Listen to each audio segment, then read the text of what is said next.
Would you look at that? They're going to use the power of love and friendship to win. And it's actually peak writing. What's up, guys? I'm here to do a breakdown / live reaction review to chapter 236 of Undead Unluck, which is known as Undead Unluck. I actually don't know. I'm assuming maybe that's a chapter title. This is the beautiful cover color page we're getting right here, right now, which I hope doesn't mean this is the final chapter of the manga, but I'm assuming we have we may end on 240. I don't know. It really depends on if they slay Soul this chapter. If they actually end up slaying Sun this chapter, I mean, maybe they fight Luna. But other than that, it should be over, right? Sun looks cooked. Then again, Soul is still alive. And I mean, Soul is with the U, not Soul is with the SOL. So, maybe they need to, box him out specifically. And then they're going to go and give Sun back shots. And then they're going to go give Luna back shots. And then we live heavily after. Why can I not speak? This is what happens when you speak too fast. Happily ever after. But let's not waste any more time. And let's hop right into it. Editing me. Are you ready? 3, 2, 1, go. What's up, guys? That guy with a pencil here. Fun fact, I do to have it on me and keep it on me at all times. And another fun fact, man, I'm still impressed. I am genuinely impressed by the feat of writing that was last chapter, and I'm still impressed by how little I understand last chapter. I thought about it after the review. I thought about it as I was editing. I was thinking I'm not sure if I fully understand. I'm still, and not even in the sense that badly don't fully understand it. And I'm not even talking about the back half of the chapter. I'm talking about that opening couple pages. That Sun and Moon Loon drop, Loon drop, oh, Lord, that Sun and Luna lore drop. I still want to know. I still don't fully get that, and I want more context for that. But I'm scared that we aren't going to get it. But who knows? Maybe this chapter will give it to me. So let's not waste any more time. Let's hop right into Undead Unluck, chapter 236. Heart. Heart.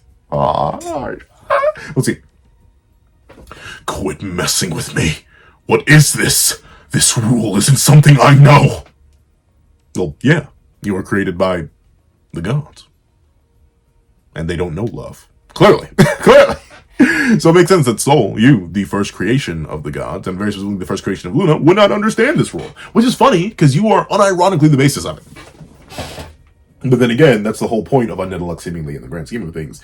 It is a creator creating something that surpasses them in a specific way that they do not understand. Which is quite topical. It's weirdly topical considering we're creating AI. I don't know. I need to do more research on it, actual proper research, because I've just been hearing horror stories. But why does it sound like we're actually making Skynet?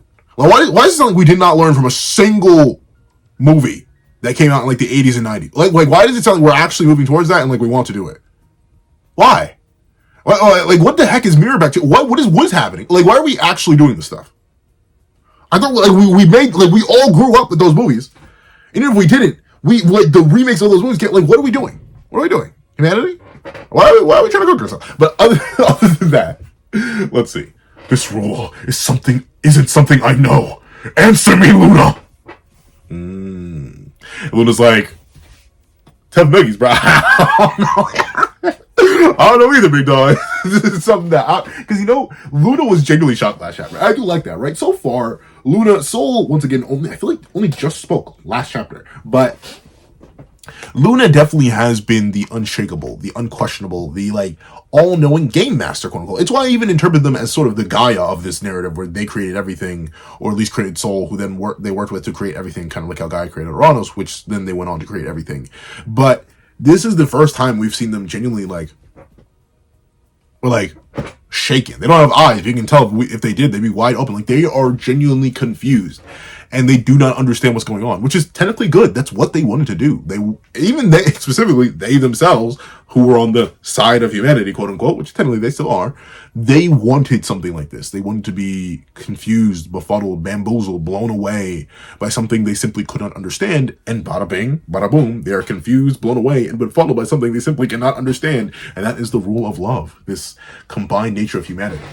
And I love how the heart itself expanded around them, and now they're literally creating the ultimate finger love god. Let's see, Luna. I don't know where his core is. I forget, but yeah, he does have a dude bro voice. I looked up that. He does have a dude bro voice. Don't know where his core is, but with our big guns, we'll get right up to him and nail him with it. Let's do it, partner. Yup. Oh, poor fuck. That's all you gotta say to that? But yeah.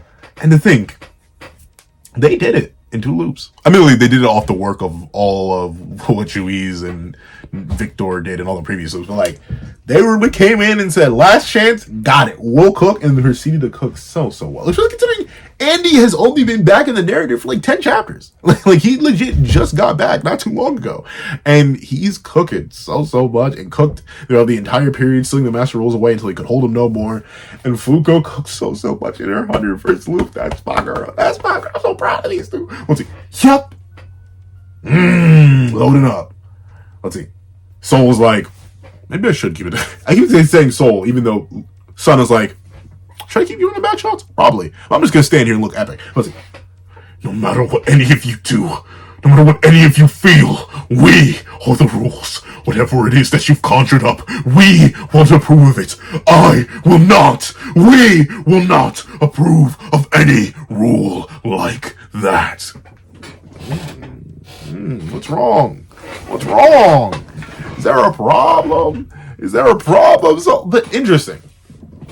Then again, I guess it goes to the idea of ultimately, despite Soul appearing human, despite the rules in many different ways all appearing human, at least wearing human faces, they are machines in a sense.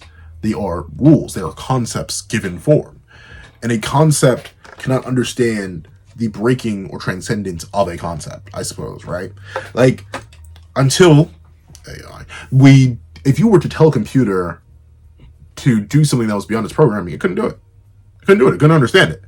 And if you gave the computer the ability to feel anger at the fact that it couldn't do it, then it couldn't do it, and be mad that it couldn't do it. So this is a case where the computer, the concept in Soul, is genuinely bamboozled, blown away, confused by something it literally cannot, like, it's not able to compute it. And it's given one specific objective by, ironically enough, Luna, considering it was born of Luna. It was given one specific objective to override and delete anything humanity has to offer. And right now, it's seeing its best efforts, all the sun clones and everything, all fail to override these filthy, disgusting humans who should be bound by the rules, who shouldn't be able to do this, who shouldn't be able to rebel and override and defeat these gods. Ultimately, it was a rigged game, a game they were never supposed to be able to win, and Soul is seeing it.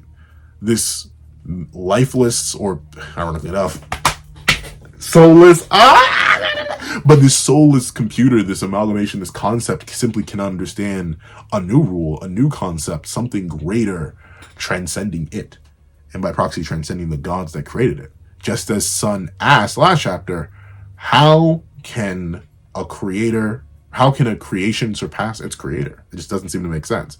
But here we go, seeing the creation's attempt to surpass the creator. We will not approve of any rule like that. Uh-oh, what's happening? What's happening? What's happening? What's it looks like Soul's exploding sun? Huh? What? He's not targeting us? Oh, Coffee. Hey, how you doing, man? He's... Oh. The Umas. Oh, so they're all healing and merging into Sun. Oh, interesting. Even the Umas they captured and defeated. The Umas are going to Sun. This world is governed by us, Umas. Kind of, sort of. That is this world's rule. Soul phase end. Sun. Wow. Golly. Fusing everything together. Ooh, and I love the different details of the different mouths reaching out of it to represent sick. Honestly, if I had the full spread, I'd break it down and like try to identify every single one of the master rules. But the only one I was able to immediately recognize was sick. And unfortunately, we just didn't. I'll say it. We didn't get enough. We did not get enough of the other master rules, except for like maybe a little bit of time for Fangs. We did not get enough of the other master rules for me to be able to immediately recognize all their final fusion points in this final Sunday. That's the one weakness. I've heard mixed things, whether or not Undead Unluck was canceled or was given like a solid end chapter, and ultimately Suzuki Sensei wasn't able to fit in as much as they wanted to fit in. But regardless, that's the one fumble of this really solid ending so far. I do not know enough nor care enough or understand enough about all of the master rules to feel anything. The only ones that got enough time for any sort of decent characterization are Soul himself, obviously, because we spend the most time with him. Then Beast, Sick, because we had a good fight with him. And that's kind of it. Maybe time a little bit. And I guess change a bit. So, I mean, we're fine. We're halfway. We're halfway there. But especially for the rules of death and luck, considering, they're the Undead and Unluck, and, those two, we did not spend nearly enough time with them, at least in my opinion, for me to, feel satisfactory or appreciative of their ends here. And I think it's reflective in the fact that Sick is one of the most prevalent ones here, and one of the only ones I can actually recognize. I don't even recognize Beast, or maybe that someone looks like the arms of some of the generic Umas, but let's see. He absorbed all the other Umas. Yeah, but that is very impressive. So ultimately, and that does make you wonder, why is Soul so much of a vessel thing? Or why is Sun so much of a vessel for Soul, that Soul can sort of order it around in this way? Is this even truly the true body of Sun? It spoke last chapter as if it was, but it's like Soul himself is controlling everything here. And note how he didn't particularly get absorbed. He's still just acting as the broken planet that's swirling around Sun. So is Sun cool with this? Did it want to absorb all the other Umas, or is Soul itself sort of overriding it? Is the creator, or is the creation surpassing, or at least overriding its, or is the creation surpassing or overriding its creator here? I know Luna created Soul, though, the rule Soul, so technically maybe it's not the case. And who knows, maybe Soul has higher jurisdiction than Sun because it was created by Luna. But then again, Luna and Sun seem to be exact equals considering last chapter. It doesn't seem like one created the other, so I don't know. Let's see. Are you truly certain about this? If you manage to take down Sun with that sacred treasure, you will clear the game. And ooh, wow. Okay, so this is a much better shot of it. Let me see if I can bring anything else. Yeah, it's a cool design, but there's so much going on in it that I cannot tell every single reference. But I know if I were to stare at it, I think those are I forget. Those look like familiar Uma wings, and those may be the trees of spring, stuff like that. But I bet if I had the time and had the full list of Umas pulled up, I could break down every sort. And even this, I like this sort of dark halo. It reminds me a lot of Luna. But, an inverted variation of it. Oh, and look at Luna sweating. They're like, maybe please don't do this. So you weren't actually supposed to win this game? Because then you may come give me back shots. And I don't want back shots. I'm fragile. My cheeks, they're plump. Let's see. You will clear the game, and every indicator in this world will be released. Released into what? Let's see. Released? What does that mean? It will quite literally release the world that exists now. Every Uma, artifact, and negation ability will disappear from this world. However, if you fully exhaust the heart, unluck, then your memories will... But that's the thing. Luna. And that goes to show, they were never truly on the side of humanity. Telling all of them this now. Trying to scare them into being like, maybe you don't want to do this. Maybe you don't want to actually... And that's the thing. It's stupid. It's still so stupid. That's the thing. But I suppose it works, right? Because ultimately, the gods of this universe, Luna and Sun, are meant to be strange, out there, ununderstandable concepts and hypocrites. But Luna, they're gonna die anyway.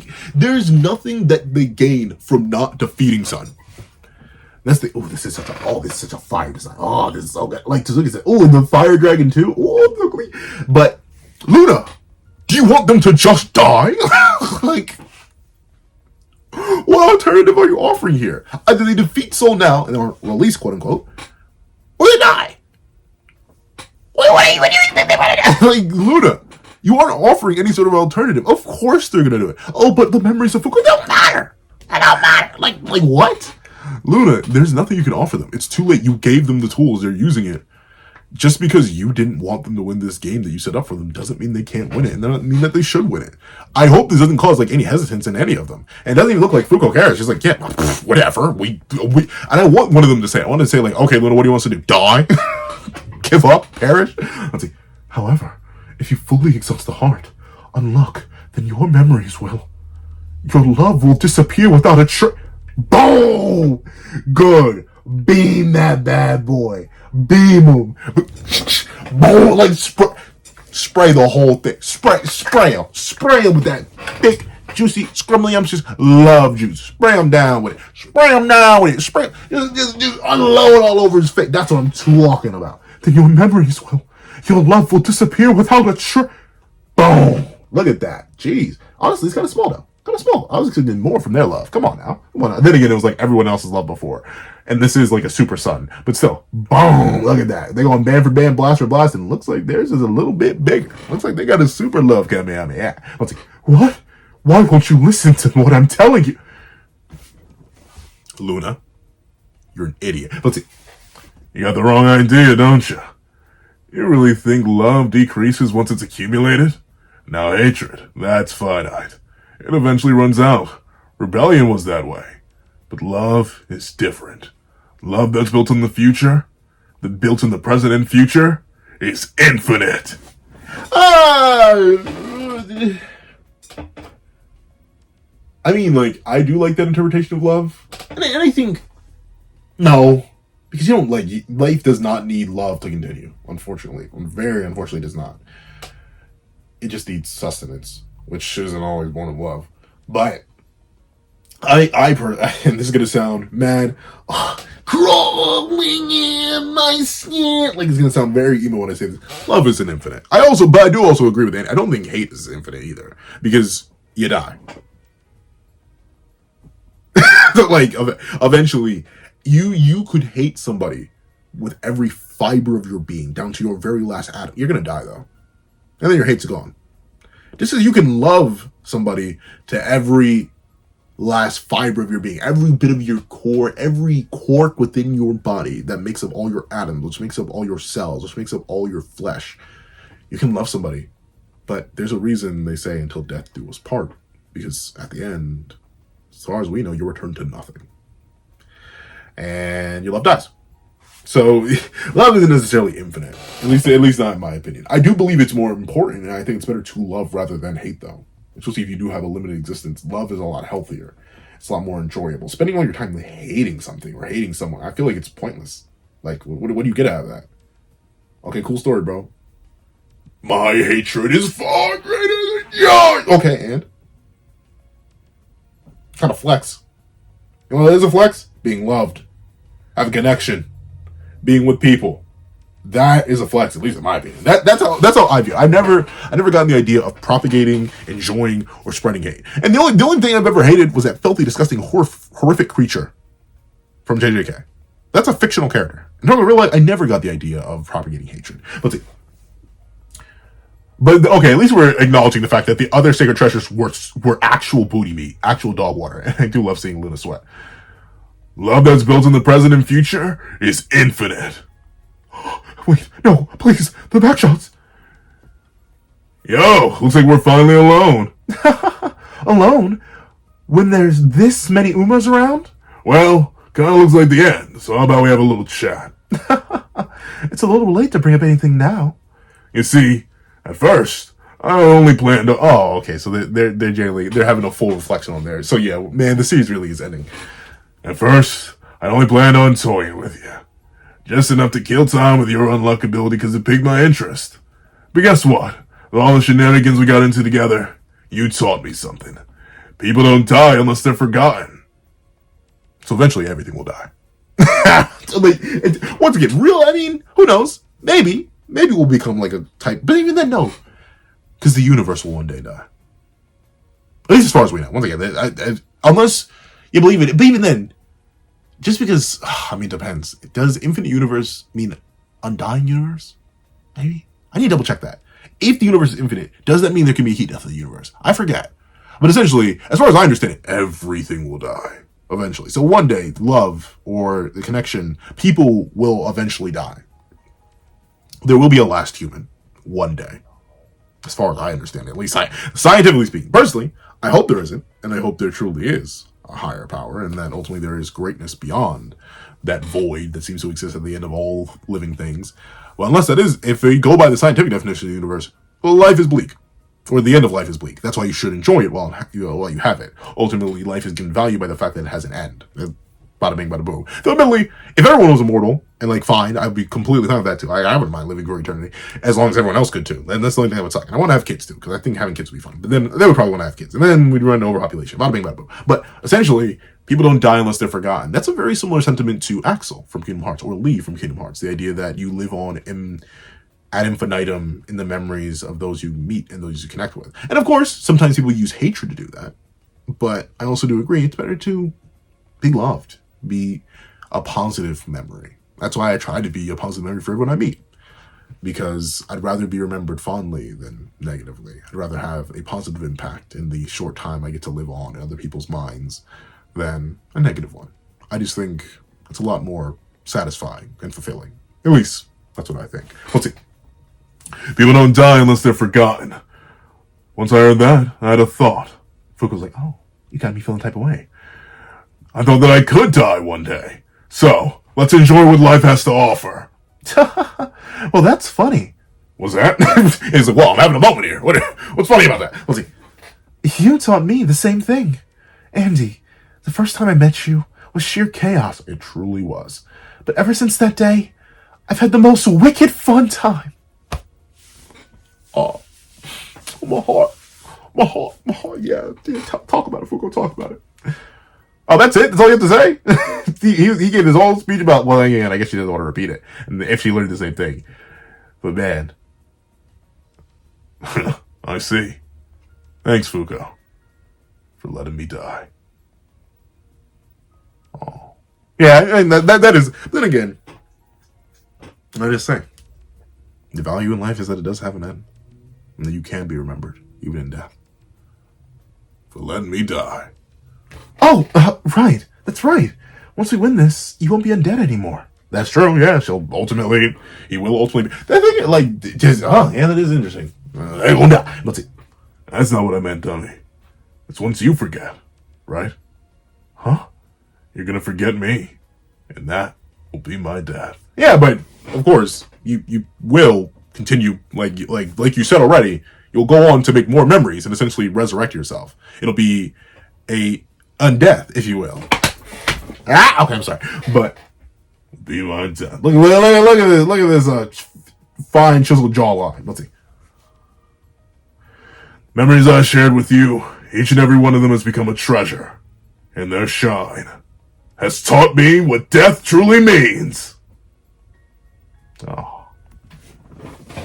And you know what? It's beautiful for the fact that he truly did have to treasure them. That man spent the actual multiple billions of years it took for Earth to be shattered and reformed after the last loop. He lived that. Only with those memories, only with those connections, only with specifically what Fuuko taught him. And of course, the life he lived before that. But still, that existence is one where you can only reflect. That's the thing that would ultimately suck about being alone if you were truly immortal at the end of all things. You would be kind of just sitting there with nothing but those memories as everything else dies around you, from stars to solar systems to galaxies, even the very universe itself. You'd just be sitting there thinking of the time you spent, who you spent it with, all you've done. And ultimately, Andy views that as a positive thing. What death truly means. It's a positive thing to him, someone who was immortal and ultimately seeks death above all else. But this is such a, like, maybe I'll probably do a whole video talking about how, at least as I've gotten older, my thoughts on immortality have just changed so much. It was once something I coveted above all the things. I wanted to be immortal so badly. I still do feel, that's the funny thing. As much as I've come to accept my mortality and appreciate it more now, I think ultimately I still do fear death. I'm still a living creature. Like, ultimately, I cannot override that base innate desire to want to live. I fear the fact that one day I will not be able to move as well. One day I'll not be able to lift as much. One day I'll not be able to walk my own. One day I'll just be, if I'm lucky even, and that's if I'm lucky, I could die right now, but one day I'll be laying there in a bed and I'll close my eyes for the final time and then I just won't open them again. Like that's all, I've accepted it. And I've come to appreciate it in a strange sense, but it still does strike fear in me. And that's the interesting conundrum that is in this life. We're not get too esoteric here. Let's see what death truly means. Oh, all right. So now you're kind of losing me. Let's see. If you're ever unlucky enough to run into me again, then better believe I'll revive. Okay, yeah. See. Oh, she's crying too. So revive, right? Ultimately, make new memories, give birth to a new life, and then experience death again. Where? Oh, look at everyone fighting all the Umas together. Poor Gina, man. Ended up alone. Let's see. Undead. Oh, that's cool. And he impales the heart with the sword, fueling the last of their connection into it. Boom. Unsheaths it. Slices sun and soul right down the core. Go! Undead. Oh, Undead Unluck.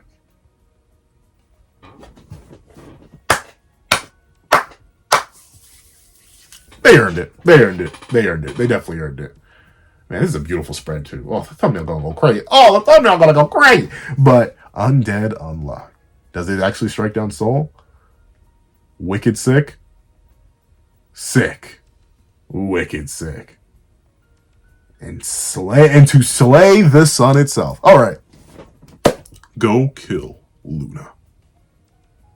Right. I mean, you might as well. But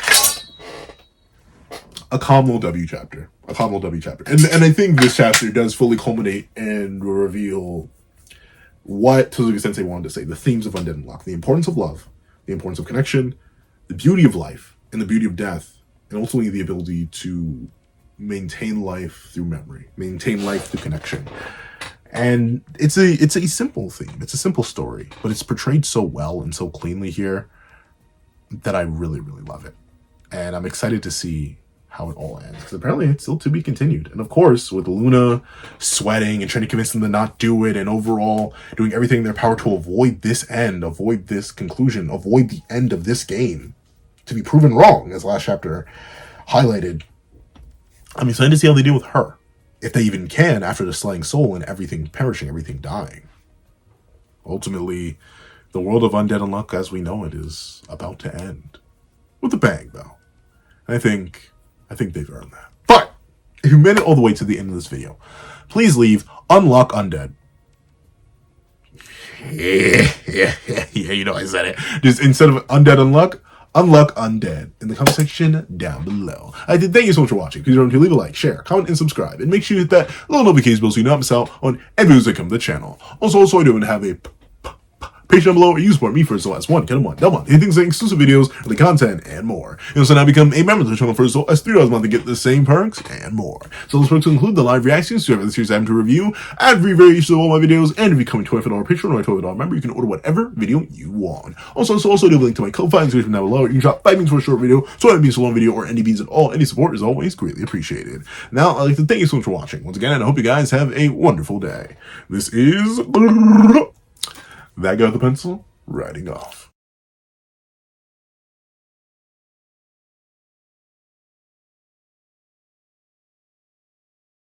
I'd like to give a thank you to our sketch tier members: Greyhound, Eternal Flame, Red Wolf 4765, Astro, Super Flame Zero, Brandon Payne, Glacier XE, and G Prosper. And then I'd like to give a big old thank you to our line art tier patrons: Sean, Midnight Lord 21, Kevin, Encarnacion, Igneo Lind, and A+A. And I'd like to give a big ol' thank you to our Ink tier members: Fine, Austin Wimberly Euchia, and Yuki Alla. Then I'd like to give a big ol' gargantuan thank you to our digital art tier members: Jay Warrior and AZ Void. Then I'd like to give a big gargantuan thank you to our colored art tier patrons: Overlord Zero, Joaquin Munoz, and Item Okami. And I'd like to give a final gargantuan, supersized, sweet mother of mercy, that kidney will be yours one day, or the Black Myth video, whichever comes first, possibly both. That guy with a pencil tier patron, Calvin Elder.